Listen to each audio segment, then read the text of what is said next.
being Pastora Rosalinda Morales of FDCF ay Naga, pero nasa Taguig, Maynila po sila ngayon. Welcome po, Pastora. Go ahead po. Thank you po. Praise the Lord po. Good morning po. Good evening po sa ating mga kapatiran. Sa bawat isa po sa atin, tayo po ay pinagpala ng Diyos. Kaya nagkaroon po tayo ng pagkakataon na tayo po ay makapagpuri sa Kanya at makapakinig ng Kanyang salita. Okay po, so tayo po ay mag-aaral at makikinig po ng Kanyang salita. At bago po yan, tayo po ay manalangin. Dakilang Diyos sa aming Ama, maraming salamat o Diyos sa opportunity, privilege na ito na makapaglingkod sa inyo at makinig ng iyong banal na salita o Diyos na nagbibigay buhay, na siyang aming buhay, Lord. Maraming salamat o God at kayo po ang siyang magturo sa amin. Salamat po na mapapakinggan po namin ang iyong salita sa oras na ito. Lord, patuloy o Diyos na i-bless nyo ang bawat isa sa amin, sa aming pag-aaral. Maging yung lingkod ninyo pong gagamitin, Panginoon.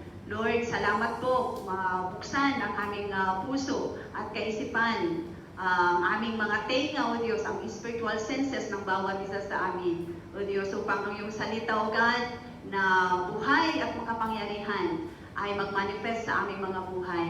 Holy Spirit, thank you sa iyong presensya. Patuloy o Diyos na turuan niyo po kami sa umagang ito. In Jesus' name, Amen. Okay po, buksan natin ang ating mga Biblia po sa Romans chapter 10. Mula verse 17 hanggang, mula verse 13 hanggang 17. Okay, sabi po niya sa kanyang salita, "For everyone who calls on the name of the Lord will be saved." Lahat daw po ng tatawag sa pangalan ng Panginoon ay maliligtas. Verse 14, "How then can they call on the one have not believed in? And how can they believe in the one of whom they have not heard? And how can they hear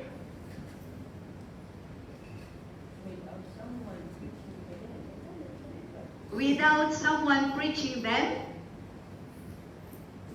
And how can anyone preach unless they are sent? As it is written, how beautiful are the feet of those who bring good news.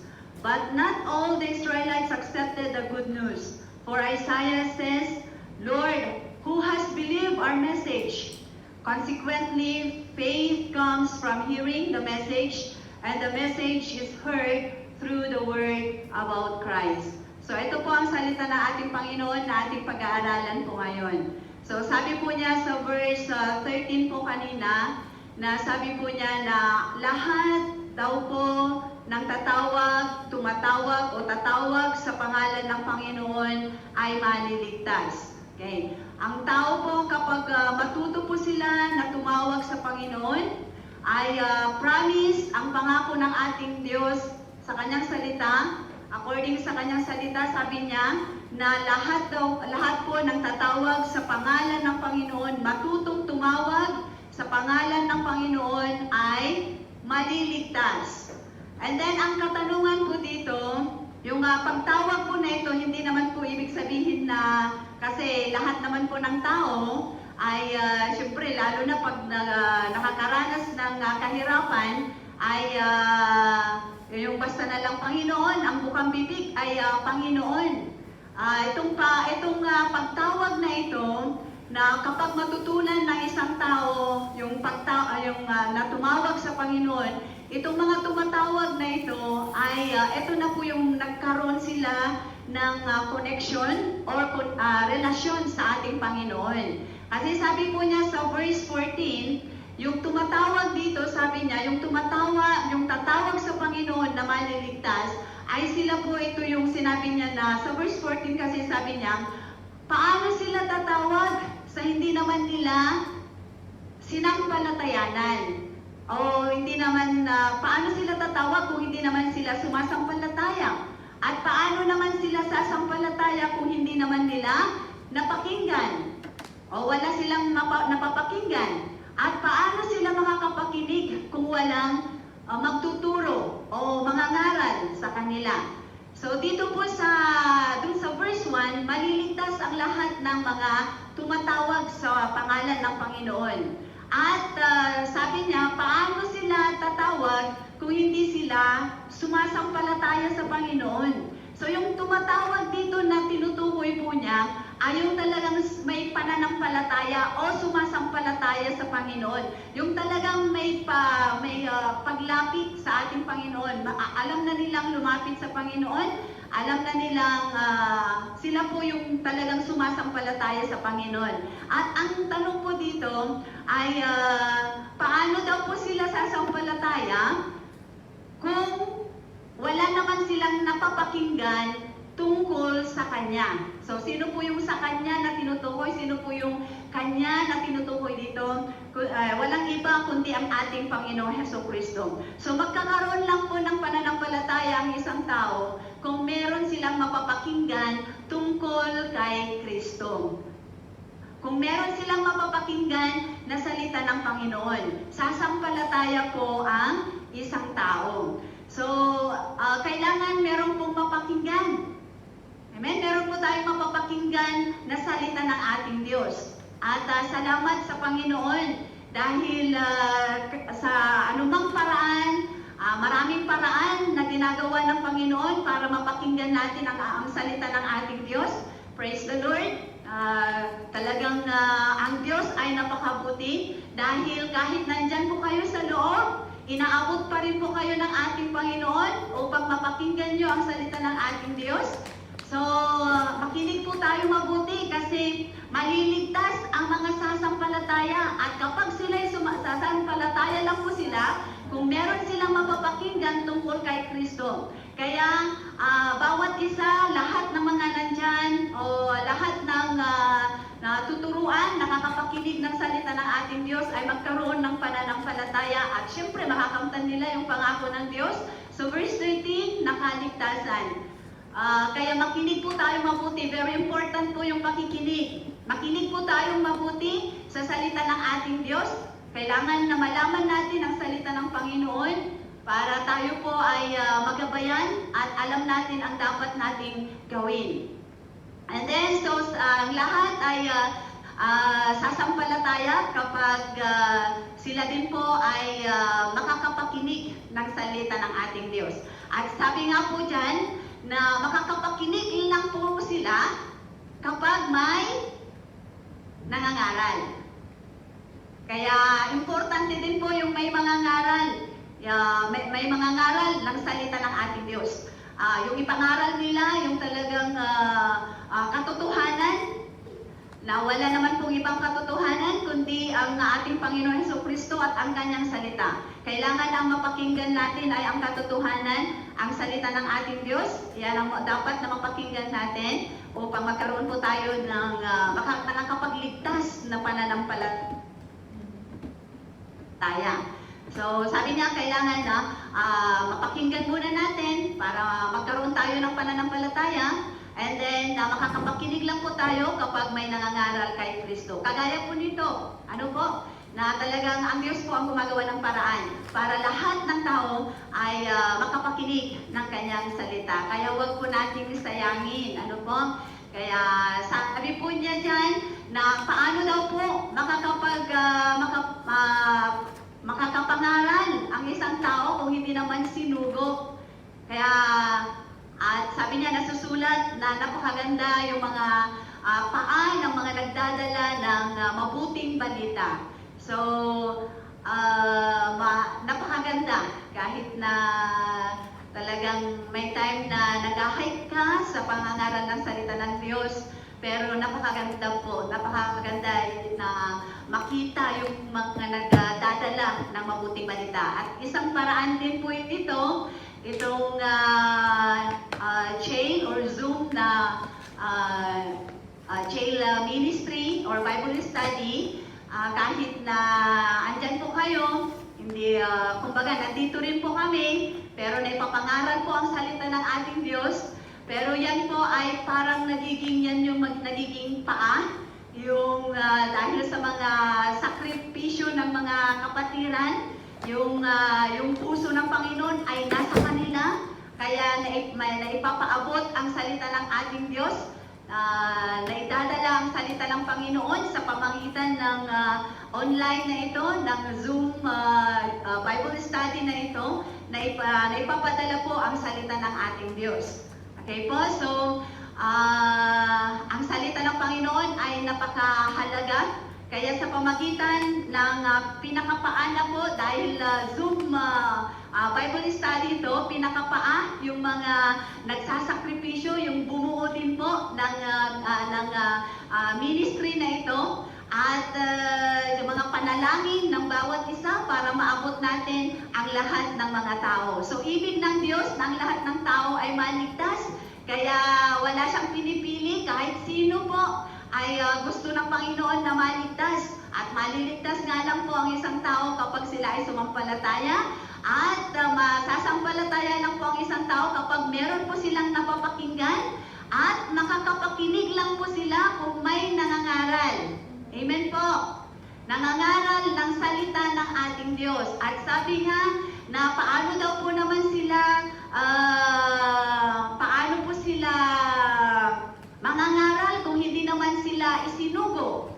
So lahat po ng nananampalataya kay Kristo, lahat po ng nai-reconcile, dati po ay tayo po ay mga naihiwalay, nailayo sa Panginoon, pero dahil din po sa pananampalataya sa Panginoon, ay nai-reconcile po tayo sa Kanya. At yung mga nai-reconcile sa Panginoon, meron po silang ministry of reconciliation, na sila din po ang magpapareconcile sa mga tao na hindi nakakilala sa Panginoon, lumayo sa Panginoon, or namatay spiritually.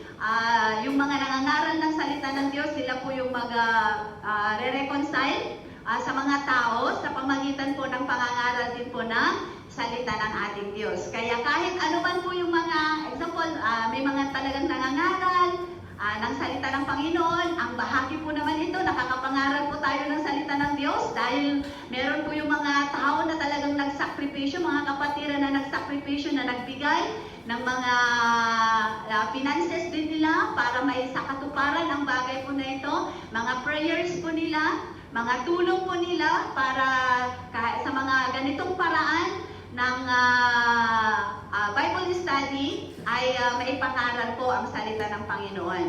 Okay po? So, ulitin ko po, sabi po niya sa kanyang salita, maliligtas ang lahat ng tumatawag sa kanya. Kaya itong napakalaking invitasyon or offer ng Panginoon na kaligtasan, huwag po nating sayangin. Ano po? And then, sabi po niya dyan na maliligtas kapag sila ay sasampalataya sa Panginoon, at sasampalataya lang po sila kung meron po silang mapapakinggan. Ano po? Kaya ang laki ng responsibilidad po nating lahat, tayo po at kayo rin po na nakakapakinig ng salita ng Diyos, kahit sa kinaroroonan nyo, hindi naman po lahat ay makikinig sa salita ng Panginoon. Sa mga pamilya natin, kung saan man po sila, ay tayo rin po ang magiging instrumento para mapakinggan nila. Maliligtas, ang kaligtasan ay napakalaking offer ng Panginoon ito.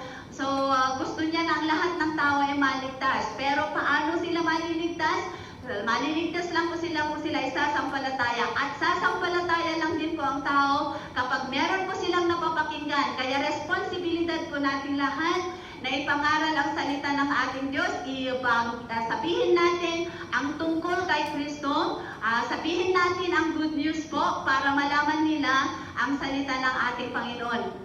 Responsibilidad din po natin yan, tayong lahat na nakapakinig na ng salita ng Diyos, tayo po na nananampalataya sa Panginoon, yan po ay malaking responsibilidad po natin yan para sa ganun po, upang sa ganun ay lahat ng mga tao ay talagang makamtanlawan nila ang offer ng Panginoon na kaligtasan. And then, sabi po niya dyan, so maliligtas kapag may napapakinggan sila, magkakaroon sila ng pananampalataya. Kapag nakapakinig po sila, makakapakinig lang po sila kung may nangangaral sa kanila. Kaya napakaganda po yung magbabahagi ng salita ng ating Diyos. Amen? Lakasan natin ang ating loob kahit kayo po na mga nandyan po sa mga sa inyo po na mga inmates, ano po ay kayo po nagkaroon po kayo ng pagkakataon na makapakinig ng salita ng Diyos. Ibahagi nyo rin po yung salita ng Panginoon sa kapwa ninyo at sa lahat ng mga mahal nyo sa buhay. Gusto nyo po ba silang maligtas? Ang kaligtasan po na ito, parang kumbaga package deal na hindi lang po maligtas tayo sa impyerno, na hindi po tayo mapahamak sa impyerno, hindi lang po yung maligtas tayo at makapasok tayo sa kaharian ng ating Diyos, kahit sa mga bagay na kahirapan or mga tanikala ng kaaway, anumang gawa ng kaaway, example, sakit at karamdaman, mga tanikala ng kaaway na nagpapahirap sa tao, mga vices, mga ganyan, tayo po ay ililigtas ng Panginoon pag matuto po tayong sumampalataya sa Kanya. At paano nga po tayo sasampalataya sa Panginoon? Kapag meron tayong napapakinggan na salita ng Diyos. At paano po tayo makakapakinig? Kung may nangangaral. Amen po? Kung may nangangaral. Kung may nangangaral.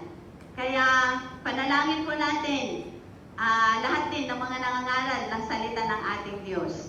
Okay po, so ituloy po natin. Sabi po niya dyan, sabi ni Isaias, Panginoon, sino po ang maniniwala sa aming mga ipinapangaral? So makikita po natin dyan, hindi makakamtan ng isang tao, hindi naman lahat ay talagang sasampalataya. Pero ang promise ng Panginoon, pag sumampalataya ang tao, maliligtas. Ano po yung kaligtasan na yan? Hindi lang po sa pagpasok mo sa kaharian ng Diyos, hindi lang po yung mailayo ka at hindi ka mapapunta sa impyerno, kundi kahit sa buhay na ito, mararanasan mo yung blessings ng Panginoon, spiritual blessings ng Panginoon kapag sumampalataya tayo sa Panginoon. And then, question ni Isaias, sino ang maniniwala sa aming mga ipinapangaral? Kasi hindi naman po lahat ay maniniwala. Ano po? So, kapag hindi maniwala ang tao, hindi rin po sila maliligtas. Hindi po maliligtas. Kaya mag-pray po tayong lahat. Ipag-pray po natin na talagang ang mga tao ay sasampalataya din po sa ating Panginoon. So, sa verse 17, sabi po niya, consequently, faith comes from hearing the message, and the message is heard through the word about Christ. So, ang pananampalataya magkakaroon lang po ng tunay, buhay, at nakakapagligtas na pananampalataya ang isang tao kapag siya po ay patuloy na nakakapakinig ng salita ng ating Diyos, napapakinggan niya ang tungkol kay Kristo at patuloy na nakikinig ng salita ng Diyos. Yung pananampalataya po ay hindi lang po yung sa bibig, kundi kapag ikaw ay nananampalataya sa ating Panginoong Hesukristo, andun na yung pagsunod mo, yung pagpasakop mo sa Panginoong Jesus, yun po yung pananampalataya sa Panginoon. So ulitin ko po, sabi po niya sa kanyang salita, maliligtas ang lahat ng tumatawag sa Kanya. At tatawag lang po ang isang tao kapag sila ay sumasampalataya. At sasampalataya lang din po ang tao kapag meron silang napakinggan tungkol kay Kristo. At nakakapakinig lang po ang tao kapag may nangangaral kay Kristo. At nakakamtan niya ang kaligtasan dahil nagkaroon siya ng pananampalataya sa pamagitan ng pakikinig ng salita ng ating Diyos. Thank you po. God bless po sa ating lahat. Tayong lahat kailangan po ng tao. Tayong lahat po, lahat ng nakakapakinig, kayo po na na-inmates po dyan, malaking privilege po ito, laking blessing po ito para sa inyo, na kahit nandyan po kayo naabot po ang salita ng Diyos, magpagamit din po tayo, para may pangaral din po, may share, mag-testimony po tayo sa mga kapwa natin na hindi nakakapakinig ng salita ng Diyos. Kasi very important na mapakinggan nila at napaka-importante din po na merong magbahagi sa kanila. Thank you po and God bless us all po. Purihin po ang Panginoon.